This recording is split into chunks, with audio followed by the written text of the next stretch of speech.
Assalamualaikum warahmatullahi wabarakatuh. Perkenalkan, nama saya Ari Ramdan Romadoni dengan NPM 10080017169 dari Fakultas Ilmu Komunikasi Universitas Islam Bandung. Saya akan mempresentasikan hasil penelitian saya yang berjudul Humor Politik dalam acara eTalkshow TV One.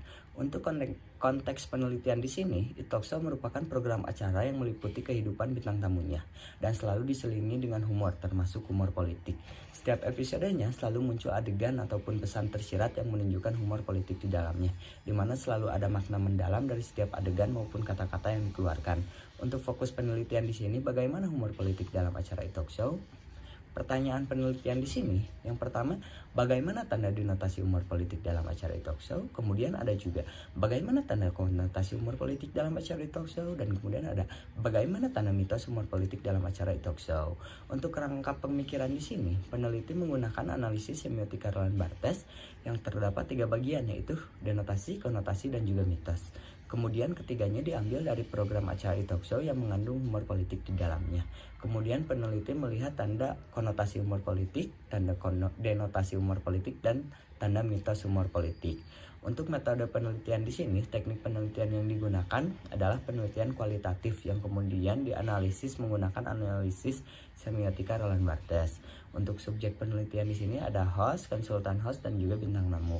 Teknik pengumpulan data di sini, peneliti menggunakan instrumen pengumpulan data observasi, studi pustaka, wawancara, dan juga dokumentasi.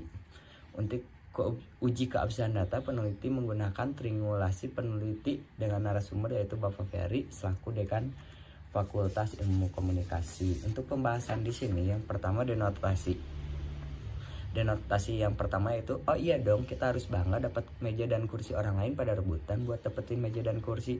Pemaknaan di sini, Diki Chandra menyampaikan realitas keadaan di Indonesia saat ini banyak yang merebutkan kursi, apalagi di kursi dan meja untuk mendapatkan kekuasaan. Dari tanda humor politiknya mengandung humor makna sindiran saat dialog itu terjadi. Sindiran tersebut dibalut dengan humor saat dialog itu berlangsung. Terlihat dari cara penyampaian Diki Chandra saat itu sambil tersenyum dan penonton pun tertawa mendengarnya. Yang kedua yaitu adalah kemarin Bapak udah dapat kursi tapi Bapak kabur malah dari kursinya. Di sini memiliki makna sindiran yang menggunakan bahasa satir lalu dilontarkan kepada Diki Chandra. Dari tanda humor politik di sini mengandung 2 makna yaitu sindiran dan satir.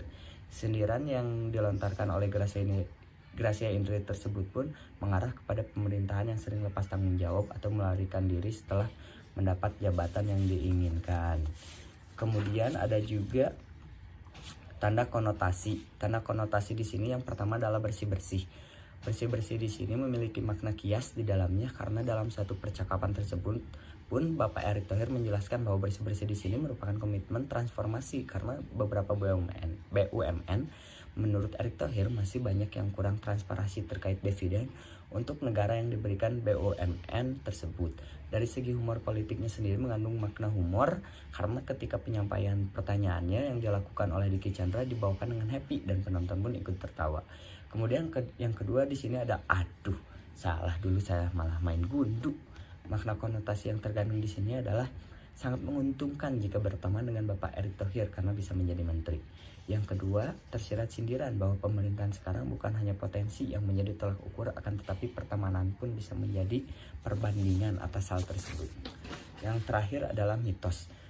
Mitos di sini yang pertama, ada Pak Menteri yang nggak punya meja, yang nggak merasa dirinya bos, tapi kerja bagus gak pakai merintah. Lalu dibalas oleh Diki Chandra, kalau ada menteri yang seperti itu hebat. Tapi gak mungkin ada. Dalam scene ini menunjukkan makna yang digambarkan dengan kata tapi gak mungkin ada. Ini tersirat pesan tentang realitasnya di Indonesia jarang pemimpin yang mau menyetarakan saat diskusi dengan bawahannya. Humor politik yang tergandung di dalamnya adalah saat menyampaikan kalau ada menteri yang seperti itu hebat tapi gak mungkin ada.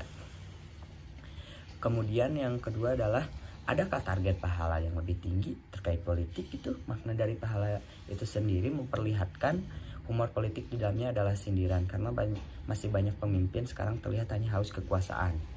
Namun itu pun bisa dijadikan ideologi bahwa menjadi pemimpin itu harus karena Allah Subhanahu wa taala, bukan hanya ingin mendapat kedudukan saja karena jawaban dari Bapak Erick Thohir sendiri mengarah kepada dia ingin menjadi pengusaha karena beliau lebih nyaman di posisi itu daripada saat ini. Kemudian ada kesimpulan. Kesimpulan di sini pada tanda denotasi humor politik yang ada pada acara talk show ini adalah adanya pemaknaan secara langsung atau denotasi pada setiap scene yang telah dipaparkan sebelumnya. Tanda humor politik yang terkandung adalah wujud satir, sindiran, humor, dan juga humor di dalamnya. Pada tanda konotasi humor politik yang ada pada talk show ini adanya pemaknaan secara tidak langsung atau sebaliknya dari penyampaian disampaikan host dan dialog terjadi saat episode tersebut. Wujud humor politik dari beberapa scene yang dipaparkan sebelumnya adalah humor dan sindiran terlihat dari gaya bahasa yang digunakan oleh host saat melontarkan bahasanya. Dan mitos humor politik adanya makna sindiran dan humor politiknya tersebut, di mana pesan di dalamnya mengandung ideologi untuk dijadikan prinsip seorang pemimpin, terlihat dari cara penyampaian antara host dan konsultan host dan juga kepada bintang tamu yang terlihat serius namun pembawaannya dengan hangat suasananya. Sekian dari presentasi saya. Wassalamualaikum warahmatullahi wabarakatuh.